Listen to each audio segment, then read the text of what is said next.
Saya tidak peduli siapapun Anda.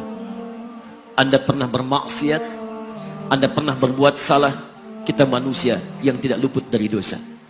Tapi saya ingin berikan tawaran dari Al-Quranul Karim. Quran surah keempat An-Nisa ayat 100, posisi paling kiri sebelah bawah. Pernah ada orang berbuat maksiat yang tak terlukiskan. Ada seorang yang pernah bunuh orang. Bunuhnya bukan 1, 2, 100 orang. Tak terlukiskan bilangannya.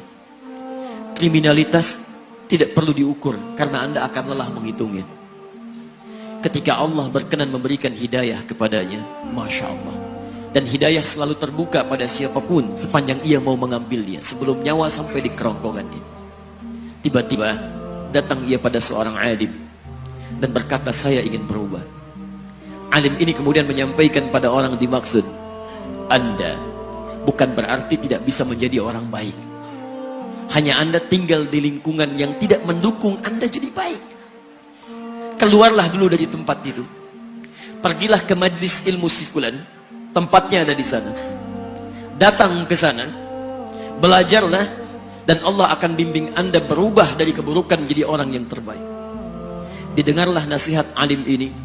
Berangkatlah orang dimaksud, menempuh perjalanannya. Tiba-tiba Masya Allah, belum sampai ke tujuan, di pertengahan jalan, konon disebutkan lebih sejengkal, tiba-tiba maut datang menjemputnya. Thumma yudrikul maut. Apa yang terjadi? Langkahnya dihitung sebagai ibadah. Dalam terapnya dia beristighfar, tobat kepada Allah subhanahu wa ta'ala. Taubatnya menghadirkan cinta Allah subhanahu wa ta'ala. Quran surah kedua ayat 222 di ujung ayatnya. Innallaha yuhibbut tawwabin. Allah mencintai orang-orang taubat. Dan cinta Allah menghadirkan ampunan bagi seluruh dosanya. Quran surah ketiga Ali Imran ayat 31, paling kiri sebelah atas. Qul in kuntum tuhibbunallaha fattabi'uni yuhibbukumullah. Allah cintai orang yang mau taat pada Rasulnya. Lihat, ketika Allah mencintai seorang hamba, wa yaghfir lakum dzunubakum, Allah ampuni seluruh dosa-dosanya. Derap langkahnya menghadirkan istighfar, taubatnya menghadirkan cinta Allah menghadirkan seluruh ampunan bagi dosa-dosa yang ia miliki. Maka apa yang terjadi? Di tengah perjalanan maut menjemputnya, thumma yudrikhul maut faqad waqa'a ajruhu 'ala Allah. Dan pahala diberikan kepada orang tadi. Di jalan, maaf, maut datang, taubat diterima, dosa diampuni, dan amalan didapati dengan derap langkahnya. Maka apa yang terjadi? Thumma yudrikhul maut faqad waqa'a ajruhu 'ala Allah. Pahalanya dituliskan oleh Allah, dakhalal jannah, kata Nabi, masuk surga orang ini. Anda bisa bayangkan, pernah bunuh orang 100 orang, mabuk tak terlukiskan, kriminalitas tak perlu dihitung. Ketika dia mau bertobat, datang ke majlis ilmu, Masya Allah, meninggal di tengah jalan, kata Nabi, dakhalal jannah. Bertobat diampuni dosanya, derap langkahnya ada pahalanya, dakhalal jannah. Turun ayat untuk melukiskan tawaran yang sama kepada kita. Wa may yuhajir fi sabilillahi yajid fil ardi muraghaman katsiran was'a. Siapapun yang mau berubah kembali pada ketentuan jalan Allah, kalau dia masih punya batas-batas kehidupan, kami akan berikan kelapangan di sisa hidupnya dan kelimpahan-limpahan kenikmatan selama dia hidup. Wa may yakhruj min baitihi muhajiran ila Allahi wa rasulih.